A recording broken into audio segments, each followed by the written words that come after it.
ஆதி குணசேகரன் தான் நினைச்ச மாதிரியே இப்போ ஈஸ்வரியை வச்சு ஒரு பயங்கரமான கேம் வந்து ப்ளே பண்ண ஆரம்பிச்சுட்டாருங்க. ஆனா இது எல்லாத்தையுமே தாண்டி நம்ம ஜனனி எப்படி வந்து அதை எல்லாமே முறியடிச்சுட்டு எந்திரிச்சு வர போறாங்க, அதுதான் இப்போ மெயினா வந்து இருக்கு. ஆதி குணசேகரன் வந்து இப்போ தான் ரொம்ப நல்லவன், தான் வந்து இந்த குடும்பத்துக்கு எப்பயுமே நல்லது பண்ற ஒருத்தன் அப்படிங்கிற மாதிரி தான் வந்து ஒரு பொய்யான ஒரு பிம்பத்தை வந்து உருவாக்கி அந்த ஈஸ்வரியை வந்து நம்ப வச்சுக்கிட்டு இருக்காரு. ஈஸ்வரிக்கு வந்து என்னதான் பழசெல்லாம் மறந்துட்டு இப்போ வந்து அவங்க கோமால இருந்துட்டு பாதி ஞாபகம் இருக்க பாதி ஞாபகம் இல்லை அப்படிங்கிற மாதிரி ஒரு மனநிலையில இருக்காங்க. இந்த ஒரு மனநிலையை பயன்படுத்தி மட்டும்தான் ஆதி குணசேகரும் தன்னோட தம்பிகளை சேர்த்து வச்சுட்டு இப்படிப்பட்ட ஒரு விஷயத்த வந்து பண்ணிக்கிட்டு இருக்காரு. ஆரம்பத்துல வந்து தர்ஷனுக்கோ பார்கவிக்கோ கல்யாணம் பண்ணணும் அப்படிங்கிறதுக்காக தான் இந்த பிரச்சனையும் வந்து ஆரம்பிச்சு ஈஸ்வரியை பாத்தீங்கன்னா கொடூரமா தாக்கி அவங்கள வந்து கொலை பண்ணணும் அப்படிங்கிற மாதிரி ஒரு முடிவை வந்து எடுத்த ஆதி குணசேகரன். அதுக்கப்புறம் தான் வந்து ஈஸ்வரி ஹாஸ்பிட்டல்ல போயிட்டு அட்மிட் ஆகி கோமா நிலைக்கெல்லாம் போயிட்டு இப்போ அவங்களுக்கு பாதி தெரிஞ்சு பாதி தெரியாம வந்து இருக்கு. அது மட்டும் இல்லாம டாக்டர்ஸும் சொல்லியிருக்காங்க, அவங்களுக்கு அதிர்ச்சி தர மாதிரி எந்த விஷயத்தையுமே நீங்க வந்து சொல்ல வேண்டாம். அப்படி நீங்க சொன்னீங்க அப்படின்னா கண்டிப்பா வந்து அவங்க மறுபடியும் கோமாக்கு போறதுக்கு வாய்ப்பு இருக்கு அப்படிங்கிற மாதிரி சொன்னதுனாலதான் வீட்டுல இருக்கிற யாருமே வந்து அவங்களுக்கு என்ன நடந்துச்சு அப்படிங்கிற விஷயத்த வந்து சொல்லாம இருக்காங்க. எவ்வளவோ தூரம் பாத்தீங்கன்னா சொல்லாம இருந்துட்டே வந்து கடைசியில வந்து ஜனனி ஒரு வழியா இல்ல இதுக்கெல்லாம் காரணம் ஆதி குணசேகரன் தான் அப்படிங்கிற மாதிரி வந்து உண்மையும் வந்து சொல்லிடுறாங்க. இருந்தாலுமே பாத்தீங்க அப்படின்னா இந்த ஈஸ்வரிக்கு வந்து அது எதையுமே நம்புற மாதிரி ஒரு மைண்ட் செட்லயே வந்து இல்லாம தான் இருக்காங்க. அப்படி சொல்லி கூட இந்த ஈஸ்வரி வந்து ஜனனியை நம்ப மாட்டேங்கிறாங்க. இப்ப ஜனனியை வந்து ஒரு விரோதி மாதிரி பாக்குற அளவுக்கு ஈஸ்வரி மாறிட்டாங்க. என்னதான் ஜனனி மேல ஈஸ்வரிக்கு பாசம் கொஞ்சம் அதிகமா இருந்தாலுமே இப்போ வந்து ஜனனி எதுக்காக இந்த மாதிரி ஒரு விஷயத்த பண்ணிக்கிட்டு இருக்கா? ஆதி குணசேகரன் முன்னாடி ஏதாவது ஒரு சில சின்ன தப்பு பண்ணிருக்கலாம், அதுக்காக வந்து அவரை இப்படி ஜெயில தூக்கி போட்டே ஆகணும் அப்படிங்கிற மாதிரி எல்லாம் வந்து ஜனனி பண்ணிருக்கிற விஷயம் வந்து ஈஸ்வரிக்கு கொஞ்சம் கூட பிடிக்கவே மாட்டேங்குது. அது மட்டும் இல்லாம பார்கவிக்கோ தர்ஷனுக்கோ கல்யாணம் பண்ணி வைக்கணும் அப்படிங்கிற மாதிரி ஒரு டேட் வந்து பிக்ஸ் பண்ணிருப்பாங்க. அந்த டேட்ல கரெக்டா வந்து அந்த கோர்ட்டுக்கான ஹியரிங்கும் வந்து வருது. சோ அதனாலயே பாத்தீங்கன்னா ஜனனி மேல உள்ள கோவத்தை இன்னுமே இந்த கதிர் ஞானம் ரெண்டு பேருமே சேர்ந்துட்டு அதிகமாக்கிட்டே தான் வந்து இருக்காங்க. அவ இந்த வீட்டுல இருந்தா இந்த வீட்டுல என்ன நல்ல விஷயமும் நடக்காது, அண்ணன் இந்த வீட்டுல வந்து எப்பயுமே வர முடியாது, அவர் கடைசியில ஜெயிலே போய் உட்கார்ற மாதிரி ஆகிரும் அப்படிங்கிற மாதிரி என்னென்னமோ சொல்லிட்டு ஈஸ்வரியை ரொம்பவே மேனிபுலேட் பண்ணி வச்சிருக்காங்க. அதுதான் வந்து உண்மை. சோ அதுக்காக தான் இந்த மாதிரி எல்லாம் ஈஸ்வரி வந்து நடந்துகிட்டே இருக்காங்க. ஆனா என்ன அப்படின்னா சோ எல்லாமே தெரிஞ்சு கடைசியில ஈஸ்வரி ஒரு வழியா நம்ம ஜனனிக்கு ஆதரவா பேசிடுவாங்களோ அப்படிங்கிற மாதிரி தான் எல்லாருமே எதிர்பார்த்துக்கிட்டே இருக்காங்க. ஆனா என்ன நடக்க போகுது அப்படின்னு தெரியல. இப்போ ஃபர்ஸ்ட் ஹியரிங் வந்தப்போ கோர்ட்ல நிறைய விதமான விஷயங்கள் வந்து கேட்டாங்க. ஜட்ஜ் கேட்ட எல்லா கேள்விக்குமே வந்து பாத்தீங்கன்னா ஈஸ்வரி பதில் பாதி சொன்னாங்க, பாதி அவங்களால என்ன சொல்றதுன்னே தெரியாம முழிச்சுக்கிட்டு இருந்தாங்க. இப்போ என் பையனுக்கு நான் வந்து கல்யாணம் பண்ணி வைக்கணும்னு நினைக்கிறேன், அது எல்லாருமே குறிச்ச தேதியா இருக்கு, அதனால தேதியை மாத்த முடியாது எங்களால அப்படிங்கிற மாதிரி வந்து சொல்றாங்க. இதுக்கு முன்னாடி எனக்கு உடம்பு சரியில்லாம இருந்துச்சு, அதனால என்னால அந்த கல்யாணத்தை பார்க்க முடியல அப்படிங்கிற மாதிரியும் வந்து சொல்லிக்கிட்டு இருந்தாங்க.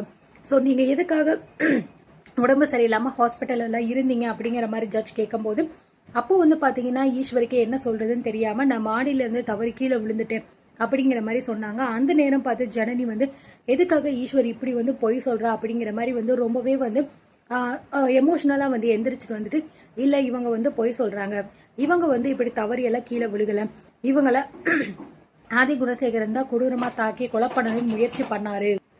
ஸோ இந்த மாதிரி வந்து ஜனனி ஊழலை பேசுறத வந்து ஜட்ஜ் வந்து பார்த்துட்டு நாங்கள் உங்களுக்கு கேள்வி கேட்கும் போது நீங்கள் வந்து பேசிக்கலாம், இப்போதைக்கு எதுவும் பேச வேண்டாம், போய் உட்காருங்க அப்படிங்கிற மாதிரி வந்து சொல்லிடுறாங்க. அதனால சக்தியும் பார்த்தீங்கன்னா ஜனனி நம்ம உட்காரலாம், என்ன ஏதுன்னு பார்த்துக்கலாம் அப்படிங்கிற மாதிரி சொல்லிடுறாங்க. இந்த பக்கம் ஈஸ்வரி பார்த்தீங்கன்னா நான் கண்டிப்பாக வந்து என் பையனோட கல்யாணத்தை இப்போ பார்க்கணும்னு நினைக்கிறேன், அவரோட அப்பா இப்போ உடம்பு சரியில்லாமல் ஹாஸ்பிட்டலில் தான் இருக்காரு அப்படிங்கிற மாதிரிலாம் வந்து சொல்லிட்டு ஒரு வழியா ஜட்ஜும் பாத்தீங்க அப்படின்னா ஜனனி சைட்ல எந்த விதமான சாட்சியும் போதுமானதா வந்து இல்லை. அதனால வந்து மனுதாரர் வந்து கொஞ்சம் டைமை எக்ஸ்டெண்ட் பண்ண சொல்லி கேட்டிருக்காங்க இல்லையா, நான் அவங்களுக்கு சாதகமா வந்து இப்போதைக்கு முடிச்சு வைக்கிறேன் அப்படிங்கிற மாதிரி சொல்லிடுறாங்க. ஸோ அதனால வந்து கதிர் ஞானம் ரெண்டு பேருமே ரொம்ப சந்தோஷப்படுறாங்க. இதுலயே நம்ம ஜெயிச்சிட்டோம் அப்படின்னா கண்டிப்பா அந்த கேஸ்லயும் நம்மளால ஜெயிக்க முடிஞ்சிடும் அப்படிங்கிற மாதிரி அவங்க வந்து நினைச்சுக்கிட்டு இருக்காங்க. இந்த விஷயத்த வந்து கேள்விப்பட்டுட்டு ஜனனி பாத்தீங்கன்னா ரொம்பவே வந்து ஷாக் ஆகி நிக்கிறாங்க. இவங்களுக்கு டேட் இந்த மாதிரிலாம் தர மாட்டாங்க அப்படிங்கிற மாதிரி நினைச்சுக்கிட்டு இருந்தாங்க.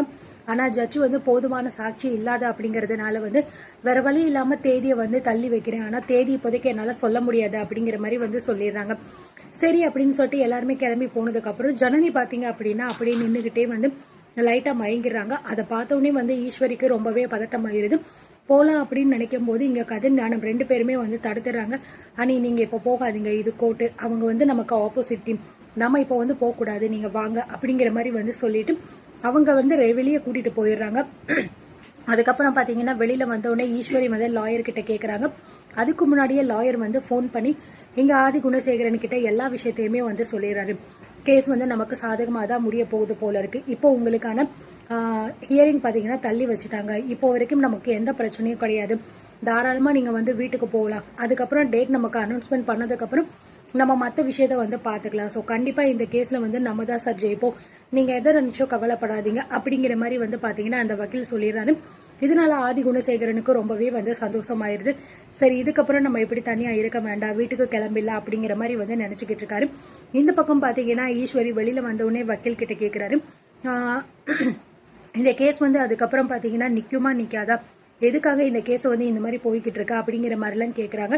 ஸோ என்னமோ ஒன்று சொல்லி சமாளிச்சிடறாங்க. அது மட்டும் இல்லாமல் கதிர்கிட்ட கேட்குறாரு, ஏன் தம்பி உங்கள் அண்ணன் வந்து மனசு சரியில்லை அப்படின்னு சொல்லிட்டு கோயிலுக்கு தானே போயிட்டு 2 நாள் கழிச்சு வரேன்னு சொன்னார். ஆனால் கோர்ட்டில் என்னடா அப்படின்னா அவருக்கு உடம்பு சரியில்லை, ஹாஸ்பிட்டல் அட்மிட் ஆயிருக்காரு அப்படின்னு சொல்லிட்டு சொல்கிறீங்க, அது வந்து உண்மையா, எதுக்காக இப்படி மாற்றி வந்து பொய் சொல்லணும் அப்படிங்கிற மாதிரி ஈஸ்வரி கேட்கும்போது ஸோ வக்கீல் சொல்கிறாரு, இல்லை மேடம், இப்போதைக்கு அவர் இருக்கிற மனநிலைமையில இங்கே வந்தால் அது சரிப்பட்டு வராது, அதனால தான் இந்த மாதிரி ஒரு விஷயத்த வந்து நாங்கள் சொல்லியிருக்கோம்.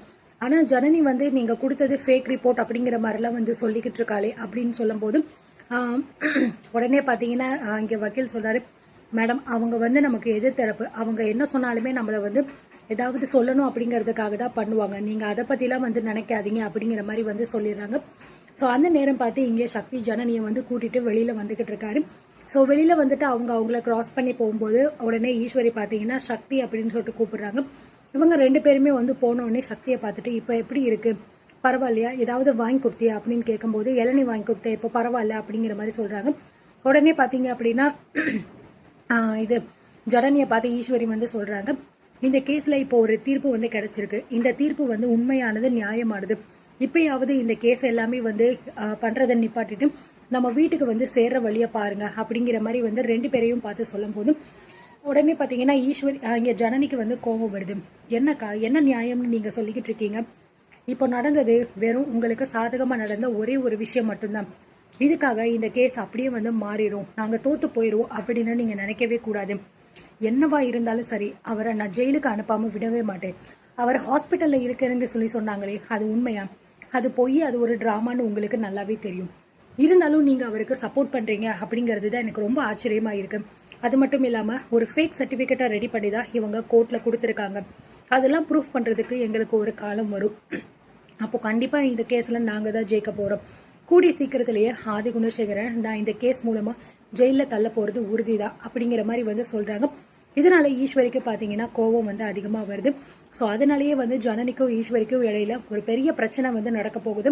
இந்த பக்கம் கதிர் பார்த்தீங்கன்னா அண்ணியை பார்த்தீங்கல்ல, இவ என்னெல்லாம் பேசிக்கிட்டு இருக்கா அப்படின்னு சொல்லிட்டு, நம்ம குடும்பத்தை இவ உருப்படியாக வாழவே விட மாட்டான், இங்கே நின்றுக்கிட்டு இருந்தோம் கண்டிப்பாக வந்து நம்மளால வந்து ஏதாவது பண்ணிக்கிட்டே இருப்பா, வாங்க நம்ம கிளம்புவோம் அப்படிங்கிற மாதிரி சொல்லிட்டு பார்த்தீங்கன்னா 2 பேருமே வந்து கிளம்பிடுறாங்க.